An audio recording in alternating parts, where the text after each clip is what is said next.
하나님 언제까지 기다릴까요? 라는 제목으로 말씀 나누도록 하겠습니다. 여러분, 갑자기 눈이 오고 날씨가 많이 추워졌습니다. 다니실 때 빙판길 조심하시고 넘어지지 않게 꼭 조심해서 다니시길 바랍니다. 저희 이제 수요 예배, 온더락 수요 예배는 항상 박건호 목사님 지난주 말씀하신 것처럼 주일날 반셈 부분을 저희가 안 하고 있었는데 그 부분을 가지고 저희가 말씀 계속 나누어 가려고 합니다. 그래서 저희는 매일 성경을 그 기준으로 매일매일 저희가 모든 말씀을 반셈과 함께 수요일날 이렇게 다뤄가려 합니다. 오늘 말씀을 통해서 여러분, 하나님 언제까지 우리가 기다려야 되는지, 기다림에 있는 분들, 지치신 분들, 하나님을 함께 만나는 귀한 시간 되시기를 주님의 이름으로 축복합니다. 우리가 흔히 가장 힘든 순간을 떠오르면은 여러분 어떤 일들을 떠오르실까요? 큰 일이 터졌을 때, 갑작스런 사고가 터졌을 때, 폭풍처럼 문제가 몰려올 때를 대부분 많이 생각할 겁니다. 그런데 많은 사람들이 자신을 가장 힘들게 했던 때를 떠올려 본다라고 하면 완전히 망했던 시간은 아니라고 해요. 어차피 망해버리면 그래, 어쨌든 망해버렸으니 어쩔 수 없다. 내가 망해버렸으니 마음을 정리할 수 있었다고 합니다. 근데 가장 힘들 때는 언제냐?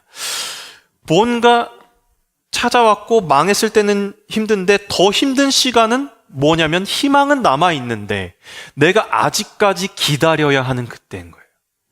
내가 뭔가 희망은 있는 것 같은데, 뭔가 지푸라기라도 희망은 잡을 수 있을 것 같은데, 뭔가 완전히 무너진 것 같진 않은데 그것을 끊임없이 기다려야 되는 그 기다림이 힘들다고 합니다. 요즘 사람들은 이런 상태를 희망 고문이라고 말합니다. 될 것 같다라는 말은 계속 듣는데 결정이 내려지지 않아요. 뭔가 문은 닫히지는 않은데 열리지도 않아요. 그래서 마음은 계속 그 자리에 묶여있는 상태, 희망 고문입니다. 여러분, 요즘 그 흑백요리사라는 프로그램이 계속해서 두 번째인데 또 히트를 치고 있다고 합니다. 내용인 즉슨 우리나라에 날고 기는 굉장히 유명한 셰프들이 나와서 요리 전쟁을 펼치는 겁니다. 서바이벌 내용인데 그 예선에서 보면 그 두 심사위원이 돌아다니면서 음식을 먹고 평가를 합니다. 그 평가를 할 때 보통 생존과 탈락을 말하는데 한 가지가 더 있었어요. 뭐냐면 보류입니다. 그러니까 내가 생존하거나 탈락하거나 둘 중에 하나를 보통 생각하고 왔을 텐데 보류라는 게 갑자기 등장합니다. 보류를 받은 참가자들이 갑자기 5만 가지 생각을 합니다. 제가 봤을 땐 탈락자들보다 더 힘들어 보였어요. 내가 어떻게 해야 되는 건가? 생존한 것도 아니고 탈락한 것도 아니고 어쩔 줄 몰라서 고통스러워합니다. 여러분, 우리 신앙도 마찬가지일 때가 있는 것 같아요. 비슷한 경험을 할 때가 있습니다. 나의 기도가 멈추지 않습니다. 하나님 말씀을 계속해서 듣습니다. 하나님 말씀을 묵상합니다. 신앙을 포기한 적도 없습니다. 그런데 응답이 없어요. 하나님은 언제까지 기도해야 할까요? 하나님이 인도하시면 내가 기꺼이 걸어가겠습니다. 하나님이 거절하시면 내가 돌아가겠습니다. 근데 인도하심도 없고 거절하심도 없는 그 상태. 여러분, 우리는 그래서 이렇게 말합니다. 하나님, 차라리 안 된다고 말해주세요. 나 이거 좀 접으라고 말해주세요. 그러면 내가 돌이키겠습니다. 안 하겠습니다. 우리가 어려워한 지점이 바로 이 부분이에요. 분명한 해결도 아니고 완전한 절망도 아닌 그 상태. 그 상태가 계속 연장되는 건 하나님이 우리를 놀리시거나 희망 고문하려고 하시는 걸까요? 아닙니다. 하나님은 절대 우리를 희망 고문하시는 분이 아닙니다. 때론 우리의 신앙의 기다림이 희망 고문처럼 느껴질 수는 있습니다. 그런데 하나님은 우리를 희망 고문하시는 분이 아니십니다. 성경에 이와 같은 상황을 겪은 사람이 한 명 등장해요. 오늘 본문의 노아입니다. 여러분, 노아는 홍수 심판으로 이미 이때는 세상이 잠겨버렸습니다. 비는 40일 동안 내렸지만 이제 노아가 방주 안에 그 가족들과 함께 모든 생명체와 함께 머문 시간은 1년이 넘었어요. 여러분, 제3자 시선으로 1년을 보니까 그래, 1년 기다릴 수 있는 거 아니야? 라고 하시겠지만 노아는 언제까지 기다려야 할지 전혀 알지 못했어요. 이게 1년이 될지 2년이 될지, 우리가 하나님께서 우리를 방주로 구원은 하셨는데 우리가 살아나갈 수는 있는 건지, 언제까지 방주에 있어야 될지 노아 가족들은 몰랐습니다. 모르는 채로 끝없이 기다리는 것 쉽지 않습니다. 오늘 창세기 8장 본문은 이 폭풍과 홍수의 장이 아닙니다. 침묵과 기다림의 장이에요. 침묵과 기다림. 하늘에서 그토록 내리던 비도 멈춥니다. 하나님의 심판이 이제 끝난 것처럼 보입니다. 근데 노아는 여전히 방주 안에 있어요. 노아와 그 가족들은 여전히 기다림 가운데 있어요. 문은 닫혀 있고 땅은 보이지 않습니다. 하나님 언제 나가라고 말씀도 안 하십니다. 홍수는 끝날 것 같은데 노아의 기다림은 끝이 없어요. 하나님 언제까지입니까? 여러분, 우리가 기억해야 될 것은 뭐냐면 노아는 하나님께서 의인으로 여겨주셨던 유일한 사람이에요. 그래서 방주로 구원을 받은 유일한 사람이고 그의 가족인데 그런 사람에게도 이런 기다림이 찾아올 수 있다는 겁니다. 여러분, 우리 중에도 이런 기다림의 시간을 보내고 계신 분들이 있을 줄 압니다. 말씀을 보고 기도도 멈추지 않는데 하나님의 확실한 응답과 명확한 거절도 없는 그 상태, 끝없는 기다림의 시간. 오늘 말씀을 통해 그 기다림에 대해서 하나님의 마음을 알아가는 시간 되시길 주님의 이름으로 축복합니다. 저는 오늘 이 기다림 속에서 우리가 꼭 기억해야 될 세 가지를 나누고자 합니다. 첫 번째, 하나님이 나를 기억하신다는 겁니다. 이 기다림 속에서 하나님이 나를 기억하신다는 겁니다. 창세기 8장 1절을 우리 다시 한번 함께 읽겠습니다. 함께 읽겠습니다. 시작. 하나님이 노아와 그와 함께 방주에 있는 모든 들짐승과 가축을 기억하사 하나님이 바람을 땅 위에 불게 하심에 물이 줄어든. 아멘. 하나님이 노아와 모든 생명체를 어떻게 하셨다고요? 기억하사. 기억하사. 여러분, 이 기억하사라는 히브리어 자카르는 마음에 새기다라는 뜻이에요. 마음에 새기다, 가득 품다라는 뜻이에요. 성경에서 여러 가지 단어로 사용되었는데 생각하다, 기억하다라는 여러 가지 한국말로 쓰였는데 공통된 특징은 이겁니다. 그냥 내가 잠깐 생각났다, 내 생각을 품었다가 아니라 내가 오래 잊고 있다가 갑자기 떠오른 게 아니라 오랫동안 내 마음속에 품고 있는 상태, 자카르. 내가 너를 내 마음에 새겼다. 홍수가 계속되는 동안에 하나님은 노아와 가족들, 방주 안에 모든 생명을 한순간도 잊지 않으시고 마음에 새기셨다는 거예요. 자카르. 눈에 보이는 변화는 없어요. 그런데 하나님의 기억은 단 한 번도 중단된 적이 없다는 거예요. 우리가 기다리면서 힘든 게 무엇입니까? 여러분, 기도하면서 힘든 게 가장 어떤 거세요? 하나님 나를 잊으신 건 아닌가요? 하나님 혹시 너무 많은 사람들의 기도를 응답해 주시느라 내 기도는 좀 빠뜨리신 거 아닌가요? 하나님 기도하시고 하나님 응답하시는 그 명단에 혹시 몰라서 내 종이 떨어뜨리신 건 아닌가요? 하나님 날 잊으신 건 아닌가요? 우리 그런 마음이 들 때가 있습니다.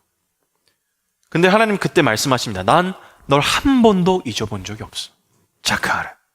너는 내 마음속에 새겼어. 너는 내 자녀야. 난 단 한 번도 너를 잊어본 적이 없어. 자카르. 잠깐 멈춘 것 같았니? 침묵한 것 같았니? 우리가 침묵처럼 느끼는 그 순간에도 하나님은 여전히 우리를 기억하고 계셨다는 사실을 믿으시길 바랍니다. 하나님이 내 이름을 새기셨다. 잊혀질 수 없다. 제가 지난 특세 때 수요일에 새벽에 나왔다가 수요일 이제 저녁 예배까지 온종일 교회에 있었습니다. 너무 좋더라고요. 새벽 예배 마치고 온유실에서 또 자고 말씀 읽고 기도하고 자고 또 여러 가지 교회 일도 보고 신방도 하고 저녁까지 예배 드리고 전 좋더라고요. 그래서 다음날 이제 집에 가서 보니 하람이가 목요일에 대면합니다. 이 녀석이. 아빠 어디 있었냐 이거예요. 요즘 아빠 보고 싶었다 뭐 이런 얘기들을 자주 하는데 이 녀석이 아빠가 안 보이니 좀 서운했던 모양입니다. 제가 이제 데리고 와서 하람아 일로 와봐. 저한테도 안 오려고 해요. 그래서 이 녀석 일로 와봐. 아빠한테 와봐. 그래서 보니 야 아빠도 하람이 보고 싶었어. 하람이 생각났지. 당연히 하람이 생각났지. 아빠가 널 어떻게 잊어. 당연히 기억하지. 근데 제가 그 말을 하는 순간 깨달았어요. 자카르. 아빠가 아무리 말해도 당장 이게 안 보이면 보이지 않는다고 생각하는 거구나. 아빠는 당연히 널 기억했는데 잠깐 안 보인다고 하나님이 없다고 생각한 제 모습이 보이더라고요. 이 아이의 모습에서 저를 봤습니다. 우리의 모습이 보입니다. 하나님이 잠깐 내게 침묵하셨고 잠깐 내게 안 보였다고, 응답하지 않으셨다고, 하나님은 언제까지 기다려야 하냐고, 힘들어하면 하나님은 어디 계시냐고 하는 제 모습이 보이는 거예요. 근데 그때마다 하나님 다시 말씀하십니다. 자카르, 잊어버린 줄 알았지? 나 기억하고 있었다. 나는 너를 그냥 기억한 게 아니야. 잊어버렸다 그냥 번뜩 생각난 게 아니야. 자카르, 내 마음속에 너를 새기고 있었어. 성도 여러분, 하나님이 기억하신다는 건 단순히 잊지 않으셨다는 말씀이 아닙니다. 계속해서 마음에 품고 있었다는 거예요. 한 번도 잊은 적이 없어. 변화가 없던 그 시간에도 하나님의 기억은 단 한 번도 멈춘 적이 없습니다. 노아는 방주 안에서 나는 잊혀진 존재일까? 내가 언제까지 이 방주에서 머물러야 할지 고민하고 있던 그때 하나님은 마음 한가운데 노아의 가족들과 그 생물들이 있었습니다. 여러분, 우리 기다림 속에 여전히 하나님은 하나님 마음속에 우리를 새겨놓고 기억하시는 분인 줄 믿습니다. 그 주님 앞에 여러분 기다리실지라도 기억하십시오. 하나님이 나의 이름을 하나님의 마음에 새기셨다. 나는 잊혀질 수 없는 존재다. 자카르. 하나님이 기억하시는 여러분 다 되시길 주님 이름으로 축복합니다. 두 번째, 우리가 기억해야 될 것, 첫 번째, 하나님이 우리 이름을 기억하시고, 두 번째, 열린 문 앞에서 기다립니다. 이게 참 재밌는 표현인데요. 노아와 가족들은 당연히 궁금했겠죠. 자, 지금쯤이면 물이 얼마나 빠졌을까? 우리 나갈 수 있을까? 우리는 언제 나갈 수 있을까? 먼저 까마귀를 보냅니다. 까마귀를 보내서 물이 마르기까지 날아다녔다라고 해요. 그 땅이 드러났다는 겁니다. 자, 두 번째로 이제 비둘기를 3차례에 걸쳐서 보냅니다. 첫 번째 비둘기 보냅니다. 처음에는 비둘기가 이렇게 돌다가 돌아와요. 두 번째는 감람나무 잎을 하나, 잎이 보였다라는 건 뭔가 이제 나무가 보였다라는 거잖아요. 뭔가 이제 지면이 드러나기 시작했다라는 거잖아요. 세 번째는 비둘기가 보냈는데 돌아오지 않습니다. 이 말은 무슨 말이냐면 정착이 가능하다는 신호예요. 게다가 물이 지면에 물이 거쳤다고 말합니다. 우리 8장 13절을 보여주시면 함께 읽겠습니다. 8장 13절 함께 읽겠습니다. 시작. 601년 첫째 달 곧 그 달 초 하룻날에 땅 위에서 지면에서 물이 거쳤더니. 아멘. 자, 노아가 확인까지 합니다. 까마귀도 보내고 비둘기도 3번 보내서, 그리고 심지어 여러분 방주 뭘 열어요? 뚜껑을 열어봐요. 방주 뚜껑을 열어서 마치 무슨 탱크에 뚜껑 열어서 보듯이 뚜껑을 열어봅니다. 그런데 본즉 어떻게 했다고요? 지면에서 물이 거쳤더니. 그러면 무슨 말씀이에요? 지금 땅이 보인다는 거예요. 이제 나갈 수 있겠다, 살 수 있겠다, 이게 보이는 상황입니다. 감정도 환경도 정보도 이제 나가도 된다라고 말하고 있는 거예요. 그런데 노아는 나오지 않습니다. 왜입니까? 확신이 있어도 하나님의 말씀이 없었어요. 나가라는 하나님의 말씀이 없었어요. 노아의 기다림은 아무것도 하지 않는 소극적 기다림이 아니었어요. 적극적인 기다림이에요. 까마귀도 보냈다가 비둘기도 3차례 보냈다가 확인도 했다가 뚜껑도 열어서 봤다가 거쳐서 보는 거예요. 내가 얻을 수 있는 정보, 내가 할 수 있는 모든 최선을 다합니다. 그리고 그 방법을 찾지만 결과를 하나님께 맡기며 내가 판단하거나 결정하지 않습니다. 노아는 스스로 방주에서 나오지 않았습니다. 땅이 거쳤어요. 여러분, 땅이 보이면 뭐 해야 됩니까? 당장 나가야 합니다. 당장 그 땅으로 가서 노라도 줘. 어떻게든 가서 땅이 드디어 나왔다. 가자. 일단 내리고 보자. 해야 되는데 내리지 않습니다. 여러분, 이 장면은 믿음이 뭔지 아주 정확하게 보여줍니다. 믿음은 가능성이 보일 때 움직이는 게 아니라, 환경이 허락할 때 움직이는 게 아니라, 하나님의 말씀이 임할 때까지 기다린 태도가 믿음입니다. 노아는 마른 땅을 봤지만 이제 됐겠지라고 판단하지 않았습니다. 왜냐? 노아를 방주 안으로 들이신 분도 하나님. 그러면 나를 밖으로 꺼내주실 분도 하나님이실 거예요. 이 믿음이 있었던 거예요. 성도 여러분, 우리 삶에도 이런 순간이 옵니다. 문이 열려 있어요. 막 가능성이 보여요. 길이 보여요. 와, 가정에서, 직장에서, 사업에서 내가 이거 하면 그냥 뭔가 될 것 같은 그 가능성들이 막 쭉 보여요. 좋은 기회를 잡은 것 같아요. 그런데 중요한 건 그 과정과 상황 가운데 결정에 하나님께 묻고 기도하는 과정과 기도하는 여정이 있냐는 겁니다. 하나님께서 내게 주시는 말씀과 내게 주시는 은혜와 그 확신과 하나님과의 동행이 있느냐는 겁니다. 여러분, 이 기다림은 게으름이 아니에요. 두려움도 아닙니다. 가장 적극적인 믿음의 태도예요. 비둘기도 보내야 합니다. 우리가 할 수 있는 것 해봐야 합니다. 뚜껑도 열어봐야 합니다. 그런데 그 모든 판단을 하나님께 맡기는 거예요. 이 기다림 속에서 아무것도 하지 않는 게 아니라 하나님을 신뢰하는 선택을 하는 거예요. 여기서 우리는 우리 자신을 봅니다. 우리는 가능성이 보이면 야, 빨리 움직여야 된다고 생각해요. 와, 이게 보인다. 간다. 가자. 야, 땅이 보였다. 우리 이제 가서 빨리 내려야지. 1년 동안 우리 갇혀 있었잖아. 여러분, 원양 어선 타는 분들 가끔 뭐 유튜브나 TV로 보시죠? 1년 동안 배 타고 있으면 육지를 얼마나 가고 싶게요. 그런데 언제까지일지 모르는 모든 것이 잠겨진 그 상황 가운데 이제 땅이 보였다. 야, 희망이 보인다. 당장 내려야지 뭐 하는 거야. 근데 내 보이는 것으로 판단하지 않고 그 판단의 결정을 하나님께 드립니다. 하나님 말씀하십시오. 주님 말씀하셔야 내가 움직입니다. 이것이 믿음의 사람인 줄 믿습니다. 오늘 말씀을 통해서도 하나님께서 우리에게 물으셔요. 우리를 부르신 하나님이 누구시냐? 우리를 움직이게 하는 기준이 무엇이냐? 그리고 하나님은 이제 마침내 말씀하세요. 8장 15절에서 16절 우리 함께 읽을까요? 8장 15절 16절 함께 읽겠습니다. 시작. 하나님이 노아에게 말씀하여 이르시되 너는 내 아내와 내 아들들과 내 며느리들과 함께 방주에서 나오고. 아멘. 이 말은 거꾸로 하면 그 전까지 노아는 나올 수 있었지만 나오지 않았어요. 하나님의 말씀을 기다렸어요. 문은 열려 있었지만 말씀이 없었어요. 근데 하나님이 이제 방주에서 나와라. 그때 지체하지 않고 순종합니다. 노아가 뭘 기다렸습니까? 하나님의 말씀을 기다렸습니다.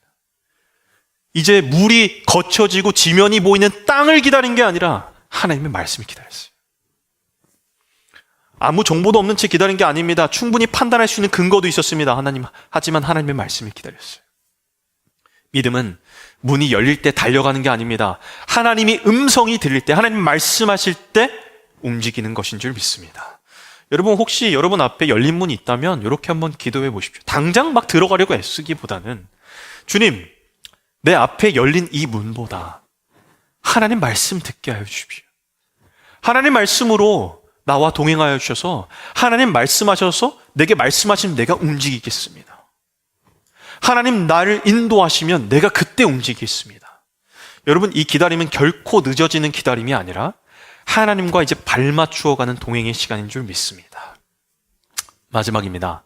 방주에서 나온 노아가 가장 먼저 한 일이 있어요. 뭘 했을까요? 예배가 삶의 방향입니다. 노아는 나오자마자 삶의 방향을 정합니다. 마침내 하나님께서 말씀하십니다. 방주에서 나와라. 방주에서 나온 노아가 가장 먼저 한 것. 창세기 8장 20절 우리 말씀 함께 읽겠습니다. 8장 20절 함께 읽겠습니다. 시작. 노아가 여호와께 제단을 쌓고 모든 정결한 짐승과 모든 정결한 새 중에서 제물을 취하여 번제로 제단에 드립니다. 아멘. 여러분, 이 장면 너무 짧게 지나가면 안 됩니다. 여기에 노아의 신앙의 방향 그리고 홍수 이후 영적인 인류의 출발점이 여기 있습니다. 여러분, 노아는 방주에서 나왔어요. 그럼 이제 우리가 상식적으로 생각할 때 뭘 해야 될까요? 이제 막 나왔어요. 막 이제 그 방주에서 그 배에 머물러 있다가 처음 나왔어요. 일단 좀 어지럽겠죠. 막 뒤뚱뒤뚱 하는 뭐 멀미도 했을 거고, 그러다가 이제 딱 땅을 뒤졌을 때 무슨 생각이 가장 먼저 들었을까요? 우리 가족들 어떻게 정착시키지? 빨리 집이라도 만들어서 밤이 오면 대처를 해야 될 텐데.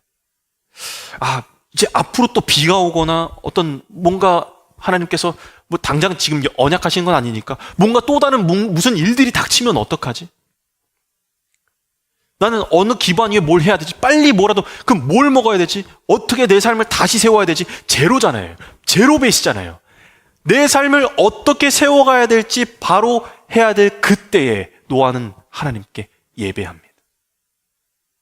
예배합니다. 여러분, 이게 무슨 뜻일까요? 노아는 살기 시작하기 전에 예배부터 시작합니다. 자기의 삶을 시작하기 전에 예배를 시작합니다. 단을 쌓습니다. 이제부터 내가 내 인생 새롭게 꾸려가겠다는 선언이 아니라 여기까지 나를 인도하신 하나님 앞에, 하나님 여전히 주님 앞에 맡기겠습니다. 나를 지금까지 인도하신 하나님, 주님께 내 삶 앞으로도 드리겠습니다. 이런 고백이에요. 여러분, 노아는 방주에 살아남았기 때문에 예배한 게 아니라 살아남은 이유가 하나님이었기 때문에 예배하는 거예요.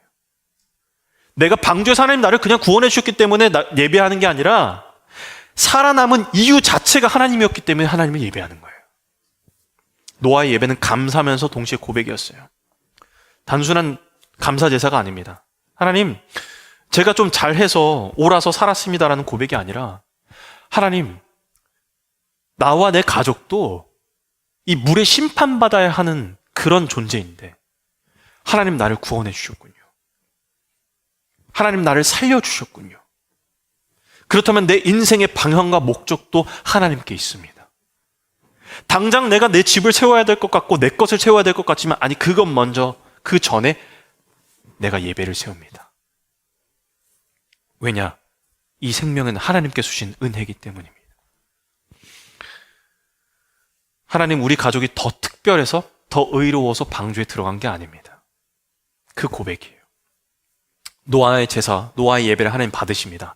하나님 노아의 예배에 언약으로 응답하세요. 8장 21절 언약으로 응답하십니다. 함께 읽겠습니다. 시작. 여호와께서 그 향기를 받으시고 그 중심에 이르시되 내가 다시는 사람으로 말미암아 땅을 저주하지 아니하리니 이는 사람의 마음이 계획하는 바가 어려서부터 악함이라. 내가 전에 행한 것 같이 모든 생물을 다시 멸하지 아니하리니. 아멘. 여러분 놀라운 점은 이거예요.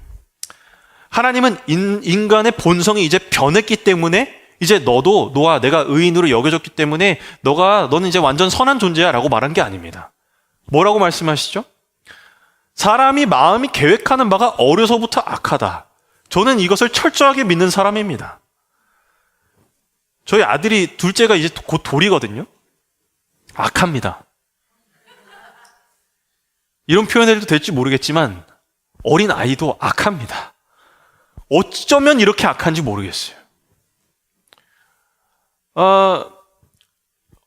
어쩌면 이렇게 가르쳐주지도 않았는데 자기 마음에만 안 들면 대자로 이렇게 뻗어버리는 건 누가 가르쳐준지 모르겠어요.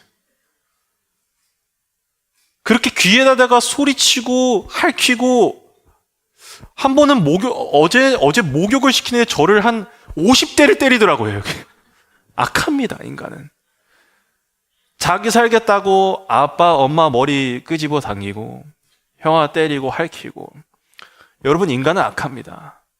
단 한 번도 형을 핥혀라 때려라 말한 적이 없습니다. 인간은 나 살기 위해 악한 존재입니다. 약하면서 악한 존재입니다.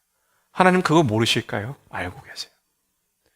인간의 본성이 바뀌었기 때문에 너는 이제 선한 존재야 라고 하나님 선한 존재이기 때문에 내가 너를 언약할게 다신 심판하지 않을게가 아니라 너 악한 존재거든. 그런데 이 언약의 근거, 다시 심판하지 않을게라는 언약의 근거는 무엇입니까? 하나님의 약속입니다. 하나님 그분의 의지고 그분의 약속입니다. 노아, 네가 의인이라고 내가 여겨줬지만 너조차 연약한 걸 내가 알아. 너의 가족들 연약한 것 알아. 그런 인간이고 인간은 그런 존재라는 것 내가 알아.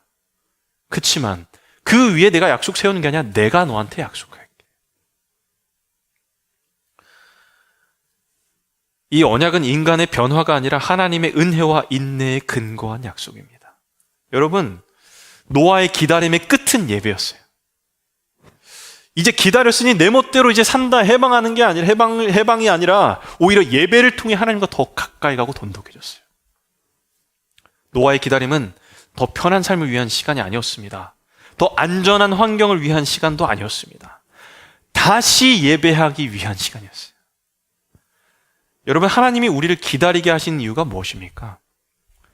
더 나은 조건이 아니라 더 깊은 예배로 이끄십니다. 하나님께서 우리를 기다리게 하시는 이유, 오늘 제목이 뭐였죠? 하나님, 우리 언제까지 기다립니까? 도대체 이거 끝이 언제입니까? 이 기다림의 끝은 어디입니까? 근데 하나님께서 오늘 말씀하십니다. 내가 너를 기다리게 한 것은 더 깊은 예배를 드리기 위함이다. 더 나은 조건이 아니라 더 깊은 예배로 이끌기 위함이다. 노아는 그 기다림의 끝에 자유를 얻은 게 아니라 예배자로 다시 서게 됐어요. 그리고 하나님 그 예배 위에 이 땅을 향한 새로운 약속을 세우십니다. 여러분, 우리가 하나님을 기다리고 난 뒤에 마침내 우리를 부르시는 하나님 말씀에 응답해서 드리는 예배? 여러분, 이전과 같을까요? 여러분 기다리고 계시던 그 기도 제목들, 하나님과 씨름하면서 기다리셨던 그 모든 것들, 하나님께서 그래, 마치 노아를 방주에 나와라 하고 그 말씀이 떨어질 때, 하나님의 응답이 임했을 때 그때 드리는 그 예배, 그 예배가 이전에 드린 예배와 같을까요? 전혀 다를 겁니다. 왜냐? 여러분, 기다리지 않는 예배는 종종 습관이 되고 형식이 되고 시간을 채우는 자리가 될 수 있습니다. 그러나 기다림을 통과한 예배는 절대 가벼울 수가 없어요. 기다림을 통과한 예배는 그 안에는 눈물로 버텨낸 시간, 하나님과 함께 기도했던 나날들, 하나님과 함께 몸부림치던 그 흔적들. 왜 내 삶에는 하나님 도우시지 않나? 내 기도 제목 빠진 거 아닌가요, 하나님? 나만 잊으신 거 아닌가요? 그렇게 서운하게 여겼던 내 마음이, 자카르, 내가 널 기억했다 그 한마디에 모든 것이 풀려진 그 상태. 그 마음으로 드리는 예배 어떨까요? 그 이전과 상상할 수조차 없이 깊어질 거라는 겁니다. 여러분, 노아가 홍수 이후 방주에 나와서 가장 먼저 제단을 쌓고 예배 드렸을 때 단순한 하나님 감사합니다 예배가 아니었을 거예요. 그 안에 1년이라는 기다림, 침묵 속에서도 하나님을 신뢰했던 순종, 문이 열려 있어도 움직이지 않았던 그 믿음의 순간들이 모두 올려졌을 겁니다. 그 모든 과정이. 그 예배는 달라요. 하나님께서 받으신 그 향기가 달라요. 기쁘게 흠향하셨다고 했잖아요. 향기를 받으셨다고 했잖아요. 하나님께서 받으신 기쁨이 다릅니다.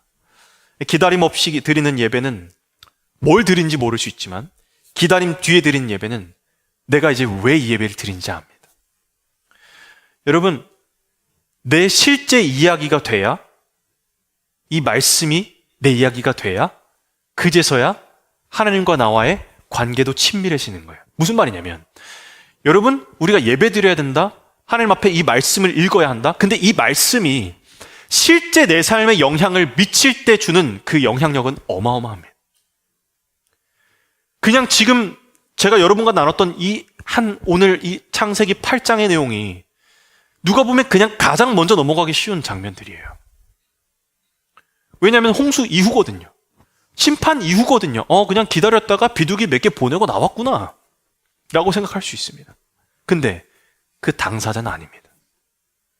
노아는 아니었어요. 그리고 기다림에 있는 성도들의 마음은 다릅니다.